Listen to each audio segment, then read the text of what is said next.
Esses dias eu tava escutando uma música do Tim Maia e eu percebi que ele tava falando alguma coisa que eu não tava entendendo. Aí eu fui olhar o nome do álbum dele, das músicas que eu tava ouvindo, e se chamava Tim Maia Racional. Eu acho que esse era o volume 2. E eu fiquei muito curiosa pra saber do que ele tava falando. Então, eu descobri que ele participou de uma seita.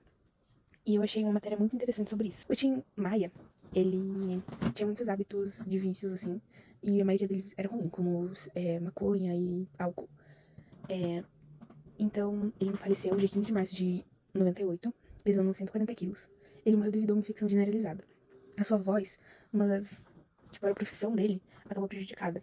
E por conta dos abusos, né? Mas houve uma época entre 74 e 75, sim, durou um pouco tempo, mas é algo interessante, em que ele conseguiu momentaneamente dar um tempo dos vícios. E nunca cantou tão bem na vida. No período conhecido pelo clássico disco Racional Volume 1 e Volume 2, Tim Maia se tornou adepto da seita Cultura Racional, sediada em Nova Iguaçu, na Baixada Fluminense, que mistura a crença em disco voadores com a Umbanda. Intensos como só ele conseguia ser, Tim Maia experimentou uma mudança de vida extrema. Em 1974, após ter lançado 3 álbuns, o músico já tinha prontas as partes instrumentais das músicas que entrariam em seus próximos 2 discos.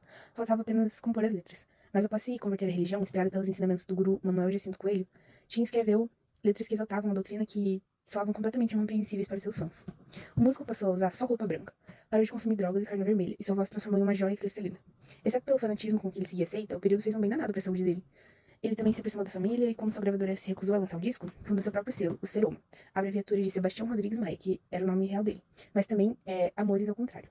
A criação do selo se mostraria um dos maiores acertos da época, pois a partir daquele período o músico jamais voltaria a lançar músicas por outra gravadora, e teve domínio total sobre sua obra, algo que Roberto e Erasmo Carlos nunca tiveram, por exemplo, que são grandes cantores da música brasileira. Pela Seroma, portanto, o músico lançou Tim Maia Racional volumes 1 e 2, com canções ininteligíveis, como O Grão-Mestre Varonil, Leia o livro Universo em Desencanto, Energia Racional e Guiné-Bissau, Moçambique e Angola, e outras que transcenderiam a doutrina e até hoje são tocadas em festas como Imunização Racional. Ou seja, que beleza, né? A música dele. E O Caminho do Bem. Esse álbum é ótimo. E o que eu estranhei quando eu tava ouvindo ele foi que tinha uma faixa muito curta, só dizendo, leia o livro Universo em Desencanto. E eu fiquei, ué. O fato é que, a despeito das letras, o groove e as batidas do soul music das faixas são até hoje irresistíveis. Segundo Nelson Motta, autor do livro Vale Tudo, O Som e a Fúria de Tim Maia, o músico emagreceu e os reflexos em sua voz foram impressionantes. Um fôlego e uma potência, uma clareza e uma riqueza de timbres que saltavam dos ouvidos e estavam cantando como nunca. E por muito tempo ficou conhecido que ele saiu da seita por ele perder o interesse ao longo do tempo. Mas eu achei um dado muito interessante, que foi por uma coisa muito boba, assim. Ou seja, Tim Maia acordou com uma vontade louca de comer uma carne sangrenta, tomar um goró e fumar um baseado. Teve uma desiluminação e abandonou a seita, no seu velho estilo quebrando tudo. E essa é uma seita muito, não julgando, né, mas é muito estranha e aleatória, também pouco conhecida no Brasil, porque de acordo com o Universo em Desencanto, que seria o álbum dele, na época que ele estava nessa seita, seria a única maneira dos humanos voltarem ao seu planeta de origem, deixando para trás o estado animal em que vivem na Terra, seria a imunização racional. E ele pregava muito isso nesses 2 álbuns e nesse um ano que ele ficou na seita. E essa seita misturava tanto cosmologia, metafísica, ecologia, linguística, teologia, OVNIs e discos voadores. No período da Idade Média, era comum julgar animais pelos seus crimes. O infrator mais frequente era o porco, acusado várias vezes de morder e até mesmo comer crianças. Em 1474, já na Idade Moderna, um galo foi condenado pelo crime antinatural de botar um ovo. Hitler, Stalin, Trotsky e Freud moravam em Viena no período de 1913. Quando Dom Pedro II foi expulso após a proclamação da República, em seu navio de volta para Portugal, ele mandou uma pomba com bilhetes escritos saudades de volta para o Brasil. Mas, no seu diário, ele relata ter visto a pomba cair e se afogar no mar. Então, eu vou contar a história do livro que eu tô lendo. Eu vou tentar dar uma resumida, porque são 6 livros, é uma saga de 6 livros e tem muita coisa. E eu ainda não terminei de ler, eu tô no 4º livro, então vai ficar incompleta. Mas, enfim. A história é de um restabelecimento, que é tipo um governo. Ele domina o mundo e eles são horríveis, porque as pessoas são forçadas a meio que fazer um trabalho escravo, que é muito ruim. E não existe mais plantas, não existe mais um céu bonito, não tem mais animais, não tem nada. Assim, e quem se, tipo, pronunciar que não quer esse estabelecimento é morto. E daí tem muitas guerras e essas coisas assim. E daí tem uma garota, que o nome dela é Julie, que ela tem poderes. E ela que começou tudo isso. Tipo, no sentido de que, como ela tem poderes, eles podiam usar ela pra poder amedrontar as pessoas e fazer com que eles conseguissem dominar o mundo de uma forma mais rápida.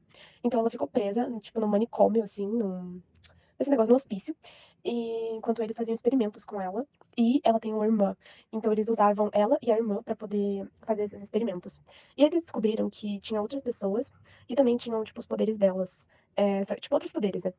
A Julie, ela não, você não pode tocar nela, porque senão você é morto.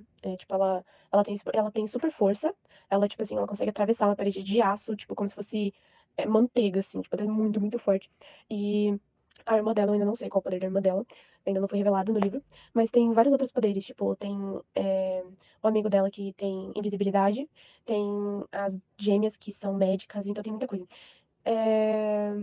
Daí, nos 3 primeiros livros, conta a história da Julie com o Adam. O Adam, ele é o principal, né? Que ele é o garoto que ela se apaixona e tudo. E ela descobre que ele é o único que consegue tocar nela sem morrer. Só que o Adam tem um irmão. E esse irmão é o vilão. E o vilão também consegue tocar nela. E os dois não sabem que são irmãos. E só depois eles descobrem. E o Adam, ele consegue tocar nela, mas quando ele toca nela, a energia, que é como eles chamam o poder lá, quando é usado, a energia dele vai diminuindo, ele vai ficando fraco. Então ela deixa ele fraco, porque o poder dele é fazer com que os que têm poderes não tenham mais. Tipo, ele consegue cessar o poder da pessoa. Mas já o Aaron é o irmão do Adam, né? O vilão. Ele consegue sugar o poder dela pra ele. E não causa nenhum dano nele. Então ela começa a ter esse triângulo amoroso de ou ela fica com o Adam ou ela fica com o Aaron. E daí o Adam é super babaca com ela, ele fica bravo por ela estar assim. E daí ele fala que preferia ver ela morta, não sei o quê, tipo assim, muito louco. E daí ela, tipo, o Adam tem um irmãozinho também, um irmão mais novo, bem, tipo, tem 11 anos, que é um amor. E ele também tem poderes. Ele consegue, tipo assim, se ele tem uma ferida no corpo dele, assim, a ferida cicatriza muito rápido, instantaneamente, assim. E daí eles tinham um lugar pra, tipo, eles chamavam de as pessoas não normais, né? Os anormais, que eram quem tinha poderes. E destruíram esse local onde ficavam todos os anormais. De, tipo, de 100 pessoas, só sobraram 8. Daí a Julie fica muito brava e ela vai atrás do pai do Adam e do Aaron e mata ele. E daí elas começam a descobrir muita coisa, que na verdade ela foi adotada e que os pais dela estão vivos e que eles eram obcecados por esse estabelecimento. Então meio que os pais dela e da irmã dela entregaram ela, as duas, como objeto lá pra eles usarem, porque eles achavam que o estabelecimento precisava, então eles tinham que fazer esse sacrifício.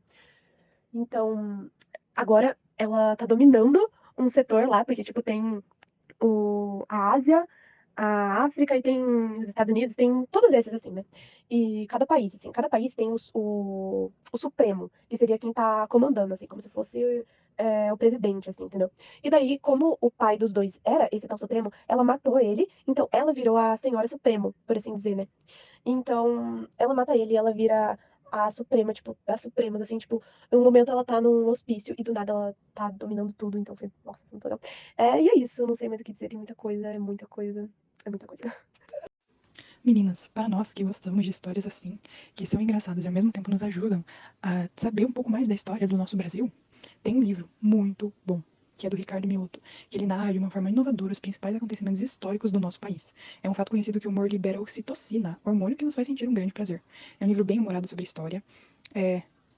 O Ricardo Mioto ele cobre toda a história do nosso país, desde a ocupação do interior pelos bandeirantes até os eventos políticos mais recentes, passando pelo comportamento peculiar dos brasileiros nas redes sociais. Ao longo da leitura fica evidente, por um lado, como o Brasil melhorou ao longo dos séculos, é óbvio.